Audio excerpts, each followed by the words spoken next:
5 dynasties since the NFL merger, which happened about 55 years ago. Chris Hassel, Amanda Guerra wearing a Jason Kelsey t-shirt. Yeah. Pete Prisco. Brady Quinn is there as well. We're going to count it down from 5 to 1 again. This is Pete's list, and you're going to start right there with those 1990s Cowboys. And if Jimmy Johnson had stayed, you wonder how much better it would have been. Would it have been even higher on this list? Yeah, he only won 2 of them. Right, because Barry Switzer came in, and I think, you know, he wasn't a great coach, but he still won. That team was dominant. I mean, Jimmy Johnson went in there, instilled a culture, drafted great, had benefited by the Herschel Walker trade, had a lot of draft picks, ended up with Aikman and a star talented team. And by the way, they were always good on both the offensive and defensive lines. And when you have that combination with Troy Aikman and that group, they won a lot of games. Could have won a lot more if Jimmy Johnson stayed around. Yeah, I'm not going to argue with Pete on this one. In fact, I think you can make a case that this group should be right behind his #1 team, in part because of not only the Hall of Famers they had, but just how dominant they were, in particular in the trenches. I mean, this group was massive. They were talented. They had a bunch of household names. And again, if not for Jerry Jones and the spat he had with Jimmy Johnson, who knows how many more Super Bowls they could have won. Obviously, they won 2 years after Johnson left with Barry Switzer, as Pete pointed out. But this was quite the dominant run that they were on, and one of the most talented teams, I think, top to bottom of Pete's list. So at least he agrees they should be in the top 5.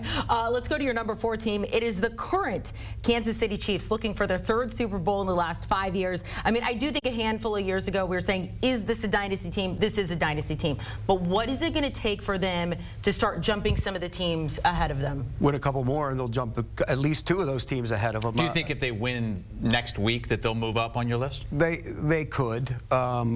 If they win 2 more, they're definitely moving up, and I think they can and will.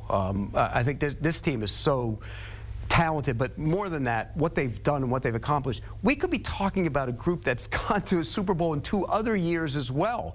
You know, they lost in overtime on a D Ford being offsides. They picked off Brady, and it was negated. They went and won that game. They could have won that game, gone to the Super Bowl. And then they lost in overtime to Joe Burrow after leading 21-3.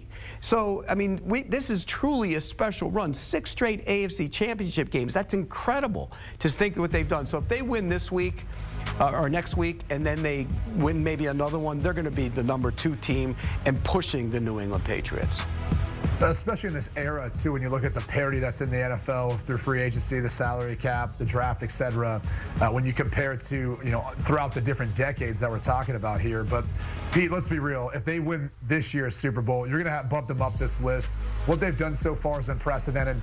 Patrick Mahomes is making a case for being the greatest quarterback of all time. He's so far on his way. And Travis Kelce may very well be the best tight end of all time. And obviously Andy Reid, if he stays long enough, could actually be chasing down Don Shula as well. Now, I'm not sure that's in the cards for him, but we'll see. I mean, they're on a ridiculous pace so far. So no doubt they're a part of this conversation, given what they've been able to do so far with Patrick Mahomes and Andy Reid. But Pete stopped short of saying that they would jump up to that #3 position, even if they win a 3rd Super Bowl in 5 years, because the team you have at #3 has 5 titles in a 14-year span. Joe Montana won 4 of those. Steve Young came in on the back end to win another.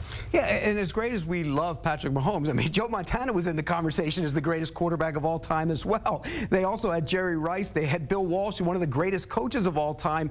And then when Montana left, Steve Young came in and won one. So, yeah, a ton of Hall of Famers, loaded up with talent. And when they did it, their period was a little longer. So I think you might put that into context with what the Chiefs, if they have that length of time, they might have as many, if not more. So I think you have to look at it from that standpoint. But boy, they were special across the board, and they changed the way a lot of people looked at offensive football, because Bill Walsh put that Walsh system in, that West Coast offense. Yeah, the West Coast offense changed everything, not only for the way the system was implemented, but also the way quarterbacks played, the timing, the rhythm of offenses, and obviously the all-time great in Jerry Rice and his impact on the game. I am a bit surprised, Pete, you don't have them a little bit higher. However, the team you do have ahead of the 49ers, I'm going to let Chris and Amanda reveal that, but I wasn't really alive to watch them play. I can only look back and see some of the highlights. So I understand your point here, but this to me should be maybe that #2 team next to your number 1 team, not to give too much away here, because of the longevity and what you talked about. I mean, Joe Montana was undefeated in Super Bowls during his time there. Steve Young comes in, he gets that monkey off the back, and they win in dominant fashion. And I think next to the Dallas Cowboys, you'd make the case this was another one of the most talented rosters, top to bottom. I think these two, based on your rankings, Pete, I'd say this 49ers group throughout those years and the Dallas Cowboys group might have been the 2 most talented of this entire list that you put together. We're going through the top dynasties in the NFL, according to Pete Prisco, since the merger. So let's go to that number 2 team. It would be the Steelers. During the 70s, the Steel Curtain, 4 titles, 6 years. As Brady mentioned, none of us were alive to watch it. We have seen it. Take us back in time, Pete, why they're sitting at number 2. And Brady talks about talent, and granted, those other teams are really talented. This team was really talented. Here's the difference. There was no free agency back then. So they drafted, developed them, kept them. I think over the course of their dynasty, they had like 80 starters, I think, total. Whereas you look at like New England or Dallas, they had like in the close to 200 and 250. So it's a different era. But my God, you talk about talent across the board, Hall of Famers, Mean Joe Green, Mel Blount, Jack Ham, Jack Lambert, just on the defense, on the offense. Both wide receivers are Hall of Famers. Franco Harris, the running back, is a Hall of Famer. Terry Bradshaw, the quarterback, is a Hall of Famer. And they weren't great at quarterback. They had some injuries there. Bradshaw struggled early in his career. At one point, their defense, I think, had 6 shutouts in a season. Wow. 6. That's how dominant they were. They were outstanding across the board. They were truly one of the best teams of all time. No one's going to dispute the Steel Curtain. I mean, come on, Pete. We all know that. But if you're ranking the quarterbacks, and you always like to get out your quarterback scales, no. Put the shot back on Pete. Pete, I want to see you rank these quarterbacks. Where does Terry Bradshaw go into the mix with the rest of these guys? He's 5th. Okay, He's 5th. There you go. He's 5th. And if I'm not mistaken, it's a different era, though. It was if Terry Bradshaw had been around in an era where you threw it around. I mean, Swan used to catch 50 passes. You know, he'd catch 90 or 100, and Stallworth would catch 80 and have 15 touchdowns. It's a different era, so you have to compare eras. And in this era, you know, Bradshaw would have put up much more significantly good numbers. Okay, but again, how would you rank him in this era of quarterbacks with all the guys we talked about? You'd probably still put him 5th. Well, let's be honest about that. With Aikman. Right? Yeah, he'd be with Aikman. What about Steve Young? Because he won one of those 49ers. Yeah, Steve Young, he'd been in that group. I mean, you know, the other ones are legendary. Let's be real. The other 3 quarterbacks we're going to talk about are legends. You know the last number 1 pick the Steelers had? Overall? Number 1 overall. If I think about it, I would, but go ahead, tell me. He's right there. 1970. Yeah. Terry Bradshaw, Brady, the last number 1 pick for the Steelers. Brady, were you trying to say something before we cut you off? No, I was just going to say, I mean, look, they're very much deserving of being on this list. You know, I think when you go back and look at the way they're able to develop guys, too. I mean, Pete talked about the fact that you didn't really have free agency. So when you selected guys, you had to develop guys. And they were able to not only select the right guys, but able to put them in a system where they're able to be effective and hit. You know, the Rooney family obviously has done a tremendous job through the years maintaining that consistency as far as player development and player selection throughout the draft. But this was, you know, the standard, I think, before the 85 Bears came along, at least in regards to defense. And maybe Pete would argue that they still are the standard, at least as far as the length of consistency they played good defense for. By the way, Mike Webster, the center, another Hall of Famer. I mean, the team was loaded with Hall of Fame. It was a great team. And believe me, you know, when you go on the road and you see all those Steeler fans, the reason is because everybody was because of this group. When you grew up, these kids grew up, they said, oh, I'm on to the good team, the Steelers. And then their kids and everybody, that's why there's so many Steelers fans out there. We had to say since the merger because Pete would have put in like the 50s Browns. The 50s Browns would be in the conversation. Like George Halas's Bears. Also the Packers. The Packers of the 60s, you know, I didn't put them in either, even though they won Super Bowls at the tail end of the 60s. They would have been in as well. I think we all know who number 1 is going to be. It's the New England Patriots, 6 titles in 18 years, Bill Belichick and Tom Brady. It's incredible what they did for the length of time that they did it. And again, we go back to free agency and rosters changing, and they were the one constant year after year after year after year, winning the East, being in the championship game. And it was Brady and Belichick, but it was so much more than that, the way they built that defense. The early years weren't about Brady. It was really good defense that got them titles. So there's no doubt in my mind they're the #1 dynasty. And if the Chiefs can get to 6, they may change that, but for right now, this is definitely the #1 dynasty. No, I'm with Pete. I mean, it's hard to imagine any team having this sustained success that the New England Patriots did during the Tom Brady and Bill Belichick era. I mean, for that many years to win that many division titles, runs into the playoffs, Super Bowl appearances. Forget about wins, Super Bowl appearances, which is hard enough to do.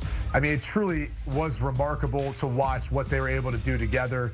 They're very much deserving of being the #1 overall team. Did Kansas City get there? Sure, but I think it's going to have to take a lot more games, a lot more years together playing, and I'm not so sure we've got that with Andy Reid and Travis Kelce. I mean, I think it may be Patrick Mahomes on his own and having to continue to develop and build this team around potentially in the future a new head coach in order to surpass this group and a new tight end as well. It's officially over. I mean, Brady's out, and now Belichick's out. For right now, there's no Patriot Dynasty. Even though they weren't playing well the last couple of years, you always thought in the back of your mind, maybe Belichick could fix this and get it going, but it's over now, and it's the greatest dynasty this sport has ever seen and may ever see. As somebody who's been in this business for quite some time, when you were watching this Patriots Dynasty unfold, did you ever think we would get something close to it like we're starting to see with the Chiefs? No, I did not. In large part, like Brady talked about, with free agency and the way rosters change and the no patience anymore with coaches, I did not. And that's the greatness of this Chiefs team. And again, if they can win 1 or 2, and if they ever get to 6, they're going to be the greatest dynasty of all time. Brady, anybody in your mind that Pete left out? I know you were thinking of adding potentially the Bills that went to 4 straight Super Bowls, but they never won it. That Bills team doesn't get to do it deserves. You know how hard it is to go to 4 consecutive Super Bowls? I think that's something that will never be done. I really do. I don't think that's ever going to be done again. Brady? Yeah, I'm with Pete on that one. I mean, again, I think a lot of people give them credit just for getting there, and probably even after losing. We always talk about the Super Bowl hangover and the team that loses, whether or not they can make it back the next year. 4 straight years? I mean, it's incredible to see what they were able to accomplish. I know they didn't win one, but still just getting there, is the tough task. And also, Pete can name off all the Hall of Famers on that team, a very, very talented team. When you start to list off the guys after, Jim Kelly and Thurman Thomas and everyone else on that list. One more thing. One of the most underrated dynasties of all of them was the Washington football team back in the day. When Joe Gibbs took 3... Talking like late 80s, early 90s. Joe Gibbs won 3 Super Bowls with 3 different quarterbacks. Think about that. That's incredible to be able to do that. And they did it. Most of these dynasties had their same quarterback along the way. Steve Young came in and won, but the rest of them, they had their guys. He won 3 Super Bowls with 3 different quarterbacks. Pretty impressive. 12 days away from the Super Bowl. We'll see if the Kansas City Chiefs can do it again. Pete, we asked you to do a lot of lists. Did you actually like doing this one? I did like doing this one. All right. Seemed like you rare enjoyed W. it. Yeah. All right, next up, I like diving into history. Next up, we're going to have you rank the rosters all the way for every starter in the Super Bowl. It's a tradition like none other than the Masters. There's the Masters, and there's Pete Prisco ranking the starters in the Super Bowl. Super Bowl, February 11th. You can watch all the coverage on CBS. That is your home for Super Bowl 58. Also stream it on Paramount+.